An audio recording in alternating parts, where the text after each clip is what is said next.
Hello everyone, welcome back to another video. So இந்த டாப்பிக்கில் என்ன பார்க்க போகிறோம்னா, ஒரு ஸ்ப்ரிங் பூட் அப்ளிகேஷனை எப்படி வந்துட்டு ஏடபிள்யூஎஸ்ல இருக்கிற EC2 இன்ஸ்டன்ஸில் டெப்ளாய் பண்ணி ரன் பண்ணுறது அப்படின்னு பார்க்க போகிறோம்.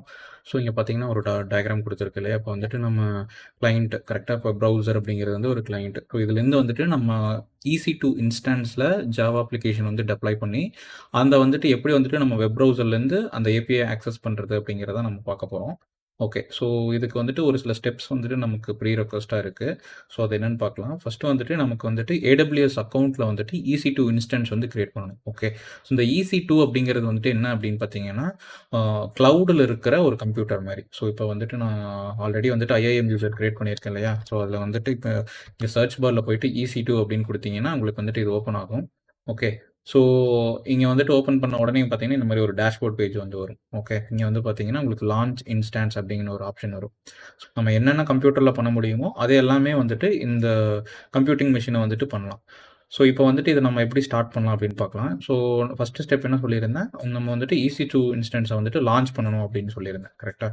ஸோ இங்கே பார்த்தீங்கன்னா இங்கே AWS ஃப்ரீ அக்கௌண்ட் கிரியேட் பண்ணலாம்னா கிரியேட் பண்ணிக்கோங்க. ஒன்ஸ் கிரியேட் பண்ணிட்டீங்கன்னா உங்களுக்கு IAM யூசர் கிரியேட் பண்ணிட்டு இதில் வந்து லான்ச் இன்ஸ்டான்ஸ் EC2 சர்ச் பண்ணிட்டு லான்ச் இன்ஸ்டான்ஸ் அப்படிங்கிற ஒரு பட்டன் இருக்கும். அதை கிளிக் பண்ணிட்டீங்கன்னா உங்களுக்கு இந்த மாதிரி வந்துட்டு ஆப்ஷன் கேட்கும். கரெக்டாக. அமேசான் லினக்ஸை வந்துட்டு டிஃபால்ட்டாக சூஸ் பண்ணிக்கிறேன். அது போக இங்கே பார்த்தீங்கன்னா நிறையா வெர்ஷன்ஸ் இருக்குது. உபுண்டு இருக்குது, விண்டோஸ், ரெட் ஹேட் இது மாதிரி நிறையா கொடுத்துருக்காங்க. இப்போதைக்கு நான் டிஃபால்ட்டாக வந்துட்டு அமேசான் லினக்ஸ் வந்து செலக்ட் பண்ணிக்கிறேன். ஸோ அதுக்கப்புறம் கீழே வந்தீங்கன்னா இங்கே ஃப்ரீ டயர் எலிஜிபிளில் வந்துட்டு டிஃபால்ட்டாக வந்து T3 மைக்ரோ அப்படின்னு இருக்குது. ஸோ இதில் வந்து T3 நிறையா ஃபேமிலிஸ் வந்து இருக்கும். இது வந்து ஒவ்வொரு மிஷினோட கெப்பாசிட்டி. இப்போ நம்ம வந்துட்டு ஒவ்வொரு மிஷினும் நம்ம எவ்வளோ ஜிபி ரேமு, எவ்வளோ வந்துட்டு கெப்பாசிட்டி இருக்குது, CPU இருக்குது அப்படிங்கிறது வந்துட்டு கொடுக்குறது தான் வந்துட்டு இந்த செலெக்ஷன். ஓகே. ஸோ இதில் வந்துட்டு நம்ம T3 மைக்ரோ வந்து செலக்ட் பண்ணிக்கலாம். 1 GB மெமரி தராங்க. ஸோ இப்போதைக்கு வந்து ஃப்ரீ டயரில் எலிஜிபிளாக இருக்கிறது இது. ஓகே. நம்ம டெஸ்ட் பண்ணுறதுக்காக வந்துட்டு இது நம்ம கிரியேட் பண்ணலாம். ஸோ இப்போ நம்ம வந்துட்டு கிரியேட் செக்யூரிட்டி குரூப். ஓகே. இது வந்து எப்படின்னா ஃபயர்வால் மாதிரி இந்த மெஷின் ஆக்சஸ் பண்ணுறதுக்கு நம்ம வந்துட்டு என்ன பர்மிஷன் கொடுக்குறோம் அப்படிங்கிறது வந்துட்டு இது. ஸோ இது வந்து ஆட்டோமேட்டிக்காக அதுவே கிரியேட் பண்ணிக்கும். நம்ம லான்ச் பண்ணுறப்பவே கிரியேட். அவ்வளோதான். இங்கே வந்துட்டு லான்ச் இன்ஸ்டான்ஸ் அப்படிங்கிற ஒரு ஆப்ஷன் இருக்கும். இது கொடுத்துட்டு இங்கே வந்துட்டு நீங்கள் இந்த சர்வர் வந்து ரன் ஆயிரும். கரெக்டாக. மீன்ஸ் EC2 வந்துட்டு க்ளவுடில் கிரியேட் ஆயிரும். அதை நம்ம ஆக்சஸ் பண்ணுறதுக்கு இப்போதைக்கு நான் வந்துட்டு பெம் ஃபைல், ஆக்சுவலாக இதில் வந்து பார்த்தீங்கன்னா தெரியும், இதை யூஸ் பண்ணி OpenSSH அப்படிங்கிற ஒரு கான்செப்ட் இருக்குது. நம்ம ரிமோட் வழியாக வந்துட்டு நம்ம லோக்கல் இன்ஸ்டன்ஸ்லேருந்து இந்த ரிமோட்டை வந்துட்டு ஆக்சஸ் பண்ண முடியும். இங்கே ப்ரைவேட் கீ ஃபைல் ஃபார்மேட் வந்து பெம் ஃபைல். கரெக்டாக. இப்போ நான் வந்து லான்ச் இன்ஸ்டன்ட் கொடுத்தேன்னா எனக்கு ஆட்டோமேட்டிக்காக வந்துட்டு அந்த பெம் ஃபைலுமே வந்துட்டு உங்களுக்கு டவுன்லோட் ஆயிரும். இங்கே பார்த்தீங்கன்னா இங்கே டவுன்லோட் ஆயிருக்கு. இந்த ஃபைலை கண்டிப்பாக எடுத்து வச்சுக்கோங்க. இதை வச்சு தான் நம்ம வந்துட்டு லாகின் பண்ணணும். ஸோ ஒன்ஸ் இங்கே சக்ஸஸ்னு வந்துருச்சா, இப்போ நீங்கள் அகைன் இன்ஸ்டன்ஸ் போனீங்கன்னா உங்களுக்கு அந்த இன்ஸ்டன்ஸ் வந்துட்டு ரன் ஆக ஆரம்பிச்சிருச்சு. கரெக்டாக. நான் இங்கே வந்து இதை கிளிக் பண்ணி பார்த்தேன்னா உங்களுக்கு தெரியும் பப்ளிக் IP அட்ரஸ் இருக்குது, இன்ஸ்டன்ஸ் ஸ்டேட் வந்து ரன்னிங்கில் இருக்குது. கரெக்டாக. அப்படின்னா இந்த இன்ஸ்டன்ஸ் வந்து ரன் ஆயிடுச்சுன்னு அப்படிங்கிற மாதிரி மீனிங். ஸோ நெக்ஸ்ட் ஸ்டெப் என்னன்னு பார்த்தீங்கன்னா, நம்ம கிரியேட் கீப்பர் வந்து கிரியேட் பண்ணியாச்சு. ஸோ இதில் வந்துட்டு நம்ம இந்த பெம் ஃபைலை யூஸ் பண்ணி நம்ம எப்படி லாகின் பண்ணணும் அப்படிங்கிறத வந்து பார்க்கணும். ஓகே. ஸோ அதுக்கு முன்னாடி வந்துட்டு நம்ம ஒரு சில போர்ட் வந்துட்டு எனபிள் ஆயிருக்கா இல்லையா அப்படிங்கிறது பார்க்கணும். ஏன்னா செக்யூரிட்டியை வச்சு தான் வந்துட்டு நமக்கு இது வந்து ஒரு ஃபயர்வால் மாதிரி ஆக்ட் ஆகும்னு சொன்னேன். ஸோ இங்கே வந்து செக்யூரிட்டி அப்படின்னு ஒரு ஆப்ஷன் இருக்கும். இங்கே பார்த்தீங்கன்னா செக்யூரிட்டி குரூப்ஸ் அப்படின்னு ஒன்று இருக்கும். இதில் வந்து இன்பவுண்ட் ரூல், அவுட்பவுண்ட் ரூல். இன்பவுண்டுனா என்ன ரெக்வஸ்ட்டு அந்த சர்வருக்குள்ளே வருது அப்படிங்கிறது. ஓகே. இதை எடிட் இன்பவுண்ட் ரூல் கொடுத்தீங்கன்னா டிஃபால்ட்டாக SSH வந்து எனபிளாக இருக்குது. அந்த பெம் கீ ஃபைல் டவுன்லோட் பண்ணோம்ல, அதை வச்சு வந்துட்டு நம்ம இதை வந்து லாகின் பண்ணிக்கலாம். ஸோ இதில் இன்னொரு ரூல் வந்து நம்ம ஆட் பண்ணணும். இப்போ நம்ம ஸ்ப்ரிங் பூட் அப்ளிகேஷனை வந்துட்டு ஆக்சஸ் பண்ணணும் இல்லையா, அதுக்காக வந்துட்டு நான் 8080 போர்ட் ரேஞ்ச் வந்து TCP கொடுத்துட்டு இங்கே வந்துட்டு கஸ்டம்னு இருக்கு இல்லையா, இதை வந்துட்டு நான் மை ஐபின்னு வச்சுக்கிறேன். அப்படி இல்லைனா எனிவேர் IPv4 வந்து வச்சுக்கோங்க. ஓகே. இது கொடுத்தீங்கன்னா தான் இந்த போர்ட்டில் நம்ம அப்ளிகேஷன் ரன் பண்ணுறப்போ அந்த அப்ளிகேஷனோட API வந்துட்டு ஆக்சஸ் பண்ண முடியும். இது வந்து கண்டிப்பாக சேவ் பண்ணிக்கோங்க. ஸோ இதை சேவ் பண்ணிட்டீங்கன்னா அவ்வளோதான். ஸோ இப்போ வந்துட்டு நம்ம ஸ்ப்ரிங் பூட் அப்ளிகேஷனுக்குள்ளே வந்து வரலாம். ஸோ ஸ்டெப் 3 வந்து என்ன அப்படின்னு பார்க்கலாம். ஸோ ஃபர்ஸ்ட் 2 ஸ்டெப் வந்துட்டு முடிஞ்சிடுச்சு. கரெக்டாக. செக்யூரிட்டி கான்ஃபிகரும் பண்ணியாச்சு. ஸோ அதுக்கப்புறம் என்ன பண்ணணும், connect EC2 using SSH key. Okay. So நம்ம வந்துட்டு SSH கீ யூஸ் பண்ணி எப்படி வந்து அந்த ரிமோட் EC2 வந்துட்டு லாகின் பண்ணலாம் அப்படிங்கிறத பார்க்கலாம். ஃப்ரம் நம்ம லோக்கல்ல இருந்து. கரெக்டாக. இப்போ இந்த டவுன்லோட் பண்ண ஃபைல் வந்துட்டு இந்த மாதிரி நம்ம என்ன நேம் கொடுத்தோமோ அந்த நேமில் வந்து இருக்கும். கரெக்டாக. ஸோ அதை நான் ஒரு ஓப்பன் பண்ணி காட்டுறேன். ஸோ இந்த பெம் ஃபைல் வந்துட்டு நான் ப்ராஜெக்ட் டைரக்டில் போட்டுருக்கேன். ஸோ இதில் இங்கே வந்து சிம்பிளாக ஒரு ஸ்ப்ரிங் பூட் ப்ராஜெக்ட் வந்து கிரியேட் பண்ணியிருக்கேன். So Maven spring boot run அப்படின்னு கொடுக்குறேன். இது வந்து just simple spring boot application தான். ஸோ இப்போ வந்துட்டு அப்ளிகேஷன் வந்து ஸ்டார்ட் ஆயிடுச்சு. ஸோ இப்போ இங்கே போயிட்டு லோக்கல் ஹோஸ்ட் 8080 கொடுத்தீங்கன்னா உங்களுக்கு வந்துட்டு ஆட்டோமேட்டிக்கா அந்த போர்ட்ல ரன் ஆகுற ஸ்ப்ரிங் பூட் அப்ளிகேஷனோட ஏபிஐ வந்துட்டு ரெஸ்பான்ஸ் வந்துட்டு நமக்கு கிடைக்குது. ஓகே. ஸோ இதுலயே வந்துட்டு இன்னொரு எண்ட் பாயிண்ட் இருக்கு. ஏபிஐ ஹலோ அப்படின்னு போனீங்கன்னா, ஸோ இங்க வந்து பார்த்தீங்கன்னா, ஹலோ ஃப்ரம் ஸ்ப்ரிங் பூட் அப்படிங்கிற மெசேஜ் வந்துட்டு நமக்கு டிஸ்ப்ளே ஆகுது. இது வந்து பார்த்தீங்கன்னா, என்னோட லோக்கல்ல இருந்து ரன் ஆகுது. கரெக்ட்டா? நம்ம இப்போ அப்ளிகேஷனோட கோல் என்ன அப்படின்னா, இந்த அப்ளிகேஷன வந்துட்டு நான் எப்படி வந்துட்டு EC2 AWS EC2ல வந்துட்டு எப்படி டெப்ளாய் பண்றது அப்படிங்கிறது தான் நம்ம குரூப். ஓகே. ஸோ இங்க வந்துட்டு நமக்கு அந்த பெம் ஃபைல் என்னது? ஸோ இந்த ஃபோல்டர்ல வந்துட்டு டெக் வித் மதன் அப்படின்னு குடுத்துருக்கேன். கரெக்ட்டா? இது குடுத்துட்டு என்டர் குடுத்துக்கங்க. ஸோ இது வந்து ஜிட் பேஷ் கமாண்டா ரன் பண்ணணும். ஸோ நார்மலா வந்துட்டு ஜிட் கமிட் பண்றதுக்கு யூஸ் பண்ணுவோம் இல்லையா? ஜிட் பேஷ் அத வந்து யூஸ் பண்ணிக்கங்க. இதுல வந்துட்டு மெயினா நீங்க 2 திங்ஸ் வந்து சேஞ்ச் பண்ணிக்கணும். ஸோ இந்த இது ஃபர்ஸ்ட் வந்துட்டு இந்த PEM file. PEM file name வந்து என்னது? Tech with Madan. இது குடுத்துட்டு EC2 யூசர்ங்கிறது சேமா தான் இருக்கும். இங்க EC2 பப்ளிக் ஐபி அட்ரஸ்ன்னு இருக்கு இல்லையா? அந்த பப்ளிக் ஐபி அட்ரஸ் வந்துட்டு இங்க இந்த இன்ஸ்டன்ஸ்குள்ள போனீங்கன்னா, இங்க வந்து பப்ளிக் IPv4 அட்ரஸ் அப்படின்னு ஒண்ணு குடுத்திருப்பான். இத காப்பி பண்ணிட்டு, நம்ம அப்ளிகேஷன்ல வந்துட்டு இத ரீப்ளேஸ் பண்ணிக்கணும். ஓகே. ஸோ குடுத்துட்டு என்டர் குடுத்தீங்கன்னா, உங்களுக்கு இந்த மாரி எஸ்ன்னு கேட்கும்.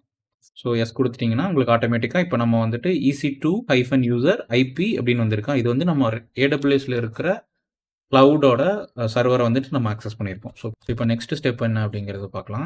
ஸோ இது வந்து நம்மளால கனெக்ட் பண்ண முடியுது. இந்த இது ரன் பண்ணியாச்சு. நெக்ஸ்ட்டு நம்ம அப்ளிகேஷன்ல ஜாவா அப்ளிகேஷன் ரன் பண்றதுக்கு ஃபர்ஸ்ட் வந்துட்டு நம்மகிட்ட வந்துட்டு ஜாவா வந்து வேணும். கரெக்ட்டா? ஸோ நம்ம ஜாவா வந்து இன்ஸ்டால் பண்றதுக்கு கமெண்ட் வந்து இருக்கு. ஸோ அது வந்து என்ன கமெண்ட்னா sudo dnf hyphen space update y அப்படின்னு இருக்கு. ஓகே. ஸோ இது வந்து ஜஸ்ட் sudo அப்டேட் மாரி தான். கரெக்ட்டா? இப்போ நம்ம லினக்ஸ் மெஷின்ங்கிறதுனால நம்ம ஃபர்ஸ்ட் வந்துட்டு அப்டேட் பண்ணிக்கிறோம். அந்த DNF அப்படின்னு இருக்கு இல்லையா?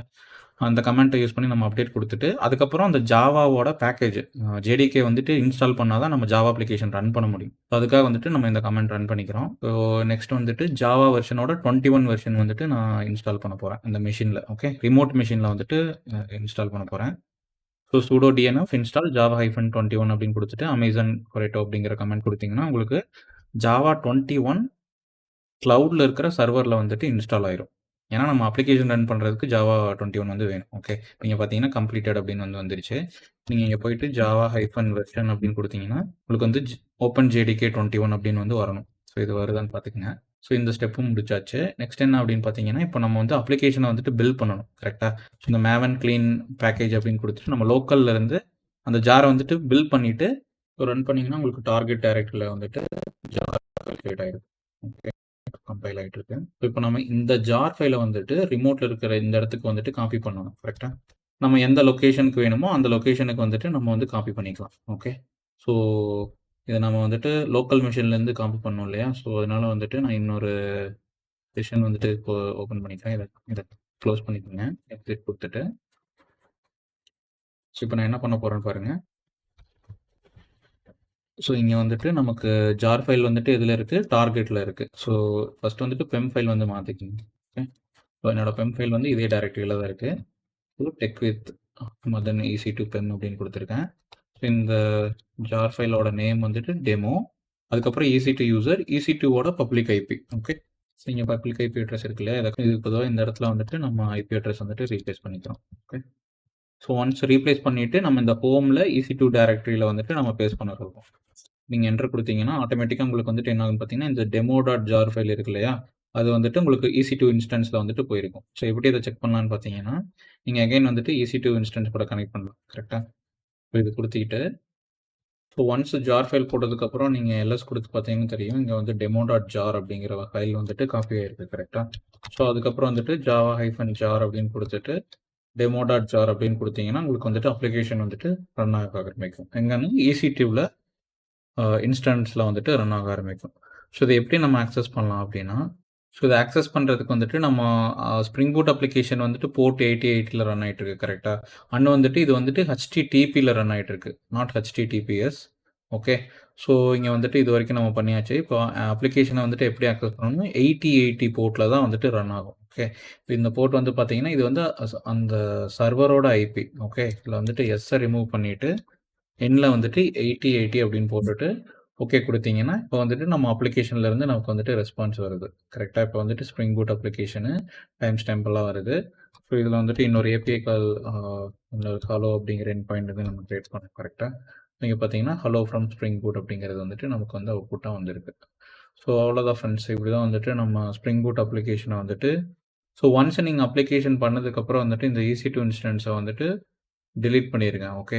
ஏன்னா நம்ம வந்து ஒன்ஸ் EC2 கிரியேட் பண்ணதுன்னா, அதுக்கு ஒரு சில காஸ்ட்லாம் போகும். ஸோ இப்ப நான் வந்துட்டு இங்க போயிட்டு செலக்ட் பண்ணிட்டு, நம்ம இத வந்துட்டு ரிமூவ் பண்ணிடலாம். இன்ஸ்டன்ஸ் ஸ்டேட் அப்படின்னு குடுத்து டெர்மினேட் அப்படின்னு ஒரு ஆப்ஷன் இருக்கும். ஸோ இத குடுத்தீங்கன்னா, இந்த இன்ஸ்டன்ஸ் வந்து டிலீட் ஆயிரும். ஸோ ஆட்டோமேட்டிக்கா உங்களுக்கு எந்த காஸ்ட்டும் வந்துட்டு வராது. ஓகே. ஸோ இங்க வந்து ரெஃப்ரெஷ் பண்ணி பார்த்தீங்கன்னா, ஒரு சில ஸோ இப்போ வந்துட்டு ஆட்டோமேட்டிக்கா டிலீட் ஆயிருச்சு. இப்ப நம்ம அப்ளிகேஷன் போய் ரன் பண்ணோம்னா வந்துட்டு வராது. இங்க பார்த்தீங்கன்னா, லோடிங்னே வந்துட்டு இருக்கு. ஸோ அவ்வளோதான் ஃப்ரெண்ட்ஸ். ஸோ இப்போ வந்துட்டு நம்ம ஒரு ஓவர்வியூ பார்த்தோம்னா, எப்படி வந்துட்டு நம்ம ஒரு அப்ளிகேஷன கிரியேட் பண்ணிட்டு, ஸ்ப்ரிங் பூட் அப்ளிகேஷன லோக்கல்ல ரன் பண்ணிட்டு, எப்படி வந்துட்டு EC2ல ரன் பண்ணிக்கிறோம் அப்படிங்கிறத பார்த்துருக்கோம். ட்ரை பண்ணி பாருங்க. தேங்க்ஸ் ஃபார் வாட்சிங். If you like the video please like and subscribe. Bye.